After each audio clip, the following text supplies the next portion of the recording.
There's a casino off the main road that doesn't advertise. No signs, no valets.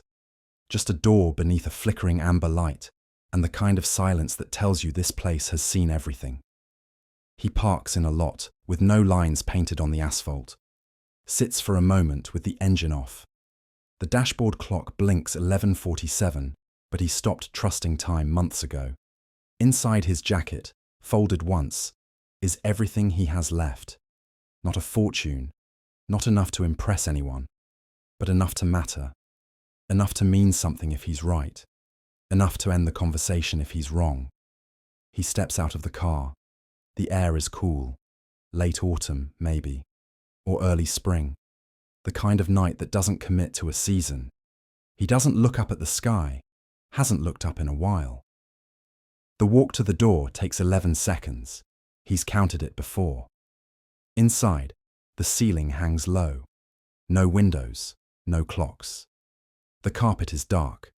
Burgundy or black, impossible to tell, and it swallows the sound of his footsteps. The smell hits him the way it always does. Stale smoke, old cologne, the ghost of 1,000 decisions made in rooms just like this one. He knows this place, not by name, by feel. The tables are scattered like islands. Blackjack to the left, poker in the back corner, and in the center, slightly elevated, the roulette wheel. He doesn't look at it yet. First, the bar. The bartender sees him coming, doesn't ask, just reaches for the bottle, 2 fingers of something brown, and slides it across the wood without a word. This is their language. Has been for months, maybe longer. He takes the glass but doesn't drink, just holds it. Watches the light bend through the liquid. Thinks about how many times he's stood in this exact spot, telling himself this was the last time. But tonight is different. Tonight, he means it. There's a woman at the end of the bar, dark hair, still hands. She's not watching him, not directly, but he feels her attention the way you feel someone standing too close on an empty train. He doesn't know her, doesn't need to. She's a mirror, a witness. The part of himself that still watches from the outside, still asks questions he stopped answering. He leaves 3 bills on the bar, doesn't touch the drink, turns toward the center of the room. He wasn't always like this. There was a time when discipline meant something, when structure held him together like stitching in a suit. He woke at the same hour, took the same route to work, kissed the same woman goodbye. Not passionate, not dramatic, just consistent. And he mistook consistency for safety. The first loss wasn't the money. It was the morning he woke up and realized the life he'd built didn't belong to him. It was assembled from instructions he never questioned. A career chosen by default. A relationship maintained by routine. A future that looked exactly like the past, just older. He didn't leave. He just stopped arriving. Meetings became background noise. Conversations became scripts. He smiled at the right moments, nodded at the right pauses, and felt absolutely nothing. That's when he found the tables. Not this casino, not at first. It started smaller. A poker night with strangers. A sports bet placed on a whim. The kind of risks that feel harmless because the stakes are low. But the stakes were never the point. The point was the moment before the outcome. That single breath where everything hangs suspended. Where the past doesn't matter and the future doesn't exist. Just now. Just possibility.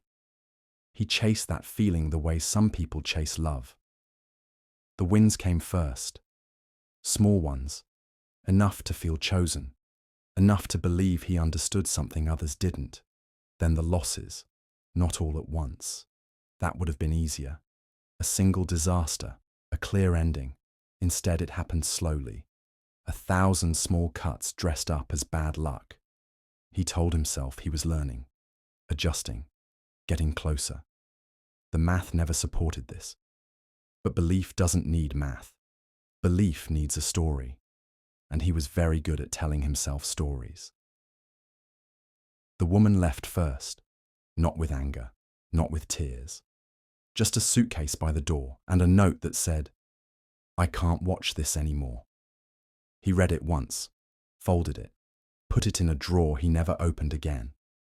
The job followed, then the apartment, then the friends who stopped calling because he stopped answering.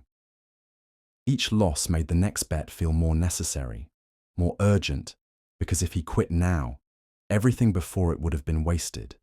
And he couldn't accept waste, couldn't accept that all those hours, all those dollars, all those silent prayers to probability meant nothing.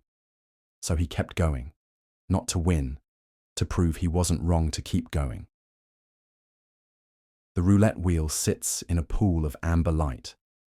The felt is green, worn thin at the edges where 10,000 hands have rested. The numbers blur together from a distance, red and black, odd and even, a closed loop of possibility. He approaches slowly, not hesitation, ritual. The dealer looks up, a woman with steady hands and eyes that have seen this moment repeated across 100 faces. She doesn't greet him, doesn't need to. He places the envelope on the edge of the table, doesn't open it yet.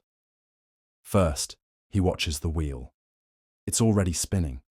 A previous bet, someone else's hope, circling the numbers in a blur of polished wood and chrome. The ball dances along the rim. That sound, the soft rattle of ivory on wood, is the only music this room knows. It lands. Black 17. A man to his left exhales, collects his chips, walks away. He doesn't watch him leave. The wheel is already spinning again. He opens the envelope. The bills are crisp, organized. He counted them 4 times before leaving his apartment, not because he didn't trust his math, because counting was the only thing that felt real. He exchanges them for chips. The dealer's hands move, without pause, efficient, mechanical. The chips click as they stack, a small tower of compressed time.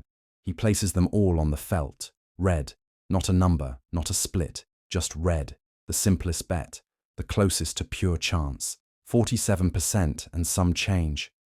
Almost fair, almost a coin flip, almost. The dealer glances at the bet. Her expression doesn't change. She spins the wheel.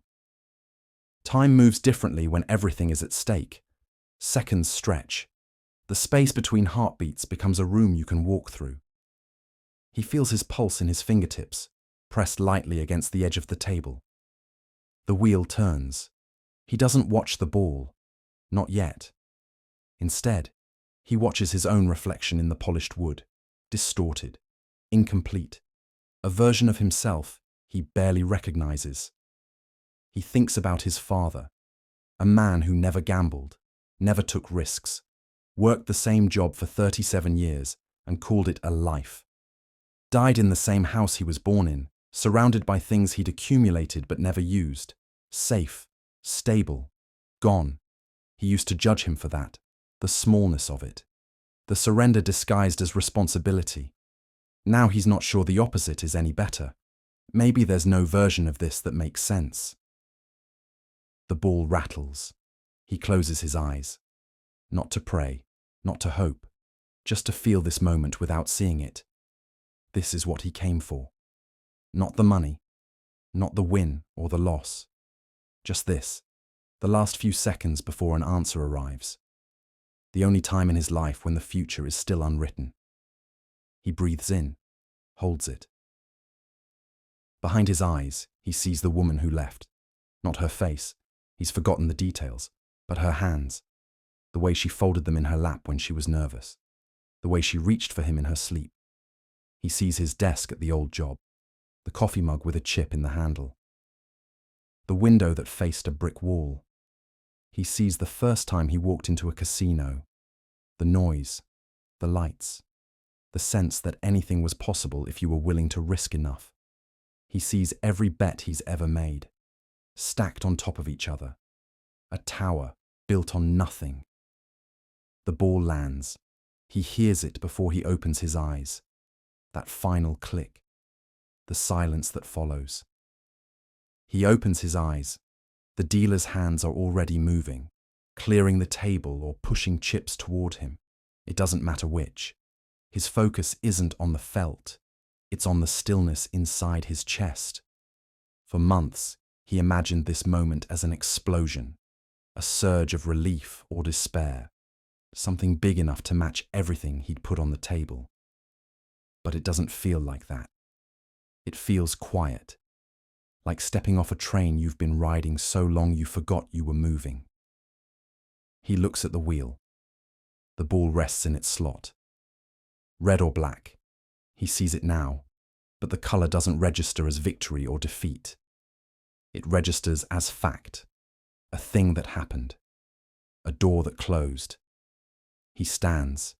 His legs feel uncertain, not weak, just unfamiliar, like he's learning to use them again. The bartender watches him walk toward the exit. The woman at the end of the bar is gone, or maybe she was never there. The dealer is already spinning for someone else. The casino doesn't pause, doesn't acknowledge.